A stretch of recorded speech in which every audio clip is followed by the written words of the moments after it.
This is TWiT. Jason and I are California voters. The ballot proposition that we voted on in November, which passed to even strengthen the California Privacy Act, was actually kind of written by Facebook. Yeah. Well. So it looked good, and it seemed like it strengthened, but there were these weird loopholes. So I wrote about this, and I'm actually doing a piece, a follow-up piece for a non-tech publisher, which is kind of exciting because it's so rare to get an opportunity to talk about these very deep in the woods tech issues for non-tech audiences. But Prop 24 does some really interesting things. It creates a California government agency similar to the FTC to regulate this stuff, and they gave them a budget that is large, that is almost the same size as the budget that the FTC has for regulating this stuff. Wow. So California alone will have a $10 million budget to be looking at these issues. It did change the minimum threshold for ultimately what is a violation of the law in a data breach, which is 100,000 users, which is up from 50,000. But it also means that these companies could potentially be exposed to legal action, possibly class action suits, possibly individual suits, in situations where they were breached and they didn't protect their consumers' data. It's revolutionary in California and in the U.S. But the thing that was controversial was, besides the giveaways to the big companies, the feeling was, well, Facebook can afford to comply, but what it does is kind of pulls up the ladder for smaller companies. It makes it very hard for them to compete with Facebook. So it had this kind of inverse It was a very benefit. confusing law. Yeah. The way that the bill was written, it was not particularly clear. I was even a little weirded out, and I asked one of my sources for the story about this, about the fact that it physically looked, or visually looked, the PDF looked sort of off. And they said, yeah, it looks like it's been photocopied 5 times and then scanned in as a PDF. And I said, oh, good. This isn't just me that is sort of unnerved by that. Yeah. The other thing to keep in mind is that while the California privacy law that was passed that created this, this tougher regime, in the first place in 2018 didn't take effect until January 1st of this year. They didn't even finish, delineating a lot of the nuances of it until September, which means that the law had been in effect for 9 months, and then they kind of finished it, but still haven't really. And there's a very good chance that that's going to happen with the CPRA, which is this law that Prop 24 codified. So. It's going to be a while before things start to get settled in California privacy. But this is a step in the right direction. It's probably better to do something rather than nothing. The other thing that was a little controversial was companies could pay or allow businesses to pay for privacy schemes, so that if you could afford it, you could be private. You'd pay Facebook $1.50 a month or whatever, and then they wouldn't use your information. Actually, I'm not against. Isn't that great for them? Yeah, I'm not against it. Even more money off of you. But it certainly doesn't seem like privacy should be a luxury item. Like, that should be the default. No. But at the same time, I understand that Facebook has costs. This is the conundrum. Oh, come on, Leo. But they're providing a free service. But they can find another way to monetize it. That's not one my way would fault. be to charge, right? They can charge, and then they lose they don't want to charge, right? That's the thing, is that they don't want to charge because they're making more money off of selling off our privacy. So they end up getting their cake and eating it too. Right. That it's like the phone book. You have to pay not to be in a part of the phone book. I know, that's dopey, isn't it? Yeah. It's the same thing, right? Yeah. We're going to sell off everything that you do and be able to make money off of that. And we're going to be able to go against laws that we've said that we're going to say, oh, we're not going to, 2-click, and this is not all going to be, linked to where you are, and then do it anyways, and then get a small slap on the wrist that isn't going to bother us. Or you can pay us money not to abuse your privacy. that seems. Did you deal with this, Jason, when you were voting? I presume I ended up voting for it, Prop 24, but I was very mixed. I voted against it, and I voted against it mostly because our privacy restrictions that went through California's legislature are very recent, and I kind of want to see. Yeah. I'm really suspicious when we have a brand new law that's taking effect and we don't really know how it's going to go. And then all of a sudden there's a ballot measure that wants to tweak it in some way, because it feels to me like maybe we should watch this work and then everybody should learn. And I get real suspicious at that point that maybe this is industry trying to quickly knock out the things that they don't want to have in there. So I voted against it. I'm for more protection, but it did seem a little bit iffy. And I always figured, you can come back next year and fix it if we don't like it this year. You also had weird groups opposing it, like the ACLU opposed it. Yeah. The Republicans opposed it, but so did the Green Party and the Libertarian Party. It's like I think that this was one of those cases. It was created by Alistair McTaggart, who is a real estate guy in San Francisco who proposed the original ballot proposition that the legislature jumped in and said, no. If we pass a bill, will you yank this? This was 2 years ago. He said, all right, but pass that bill. And they did. I don't think he talks like that, but he should with a name like Alistair McTaggart. He said, all right.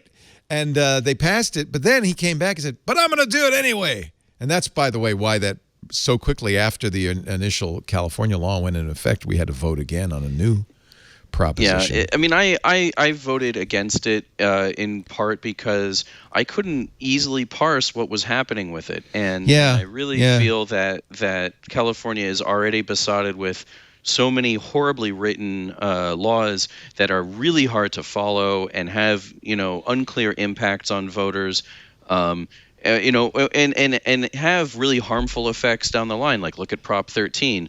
Oh God, yes. Which is a real estate law, which you can have an entire different podcast on. But ultimately, I think that Prop 24 is good in the sense that, even though I voted against it, I think it's good in the sense that it gets people thinking and discussing this. Yeah. But it's very early in the process, as Jason noted, and I really, I feel, like it seems we all do, that pay for privacy is a bad idea. I just think that we're already halfway there in a lot of cases. If you have the resources to understand that there are more private email options available to you, for example. Yeah, I don't use text Gmail. Messaging options. I don't use Gmail anymore. I decided not to. I use a paid service called Fastmail because I don't trust Google with my mail. Right. But it is a luxury. I understand. Yeah. But so the issue is you could not use Facebook. That's free. You could use Facebook completely for free, in which case they need to monetize you some way, which they do with advertising. Or if you don't like that, you could say, here, I'll give you, a few. The estimate is pretty low. It's like $4 a year or something that they get off. But let's say sounds off. It seems like it'd be worth more. But anyway, say it's $5 a month. If you really wanted to use Facebook in a private way, you could pay $5. I like that, having that option. That gives you 3 options. But you think it should be by default private, Georgia?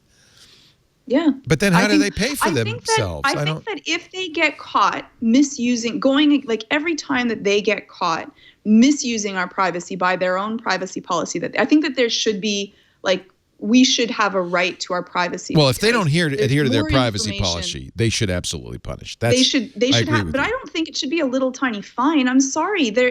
These fines are nothing to them. They're nothing. They're and it takes so very long to be able to go through it. They're absolutely ineffective. I think that if I get caught going into your house, Leo, and stealing your documents and then selling them, I'm going to jail. Yeah. And I'm just going to say it. Yeah, you run a company. You're the head of that organization. You should be legally liable for everything that happens within your company. And then I bet everyone's suddenly going to be watching their P's and Q's and being much more careful, because that restriction to their own freedom would be something that they would care about. But if I'm making, say I'm making $100 and you're going to fine me $1, that's like just a cost of operation. Great. I'm going to use this without any worry and fear. Yeah. So I think that one is there should be laws about our privacy and what information should be used and what information shouldn't be used. And they should have to disclose what is specifically going to happen in layman's terms that everyone will understand. And that should be across the board. And then they get caught, with Facebook's been caught how many times, right? Yeah, Georgia, I think you're absolutely right, and something like fines being equal to a percentage of rev, as in or GDPR, would be great. And the challenge is that even in GDPR, which for the most part is a significant improvement over anything we have in the U.S., there is still a loophole in it that allows companies to remedy the problem. And then come back to the regulatory agency and say, look, we fixed it. It's amazing. So even when there are reasonable safeguards ensuring that companies are fined for bad behavior at a rate that is fair, I think it's still really challenging to deal with situations that allow them to do things like fix it when there may not really be a fix. If your data has been stolen and leaked, then that horse has long since left the barn. There's no way you're going to get that one back. And often it's not. I think that laws are just not up to snuff at this point. Also, I hear a lot of people talking about, oh, well, what is Facebook going to do? How are they going to survive if they can't do this? And I just want to point out, as somebody who worked for a media company for years, poor Facebook, is a lot of what they do in terms of personalization, in terms of targeting, some of that is necessary. A lot of it is unnecessary. A lot of personal information gets collected by all of us and we get tracked. And it's all in the purpose is to target us and know everything about us. Although what you'll find is a lot of times untargeted advertising works pretty well.